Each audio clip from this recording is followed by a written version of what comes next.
Maraming salamat po. Una-una, salamat po kay God kasi nakang-business na bigay sa akin. Sa PBA, kung Willie Marshall, sa lahat ng mga governors na dito, Boss Al, Boss Robert, sa lahat ng mga governors, maraming salamat. Sa mga media, maraming salamat sa inyo. Sa mga coaches, kapwa players, maraming salamat sa inyo.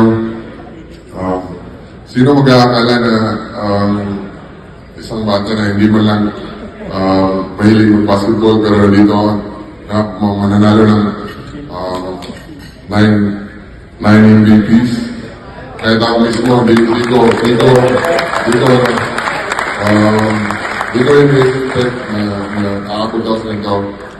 Dati, sobrang hate ko yung height ko kasi ako yung pinakamatangkad. Lagi ako binubuli, pero na-realize ko, yun pala yung ultimate gift na binigay ni God sa akin. Yung height ko pala, yun pala yung magbabago ng buhay ko, buhay ng family ko, buhay ng mga tao na sa paligid ko.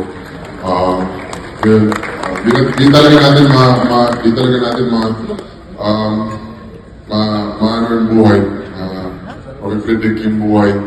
Ang alam ko lang, basta magsikap tayo, wala tayong inaapakan ibang tao, wala tayong inaagarabihan ng ibang tao, magtrabaho tayo ng maayos, sila na bahala sa atin.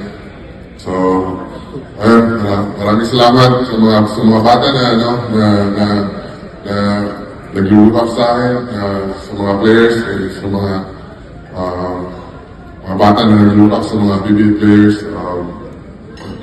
Magsikap lang tayo sa buhay, practice tayo ng mabuti, and then makinig tayo sa mga nakatanda sa atin, respeto natin yung mga nakatanda sa atin, and may mararating tayo sa buhay, and then yun,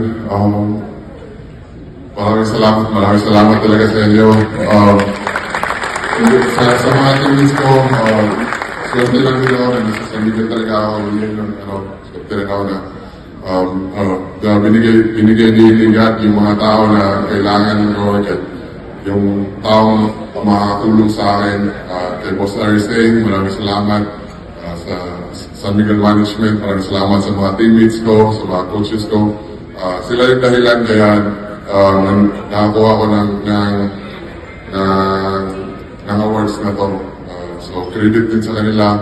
Hindi lang para sa akin to, para sa mga teammates ko, para sa PBA. So, and maraming salamat.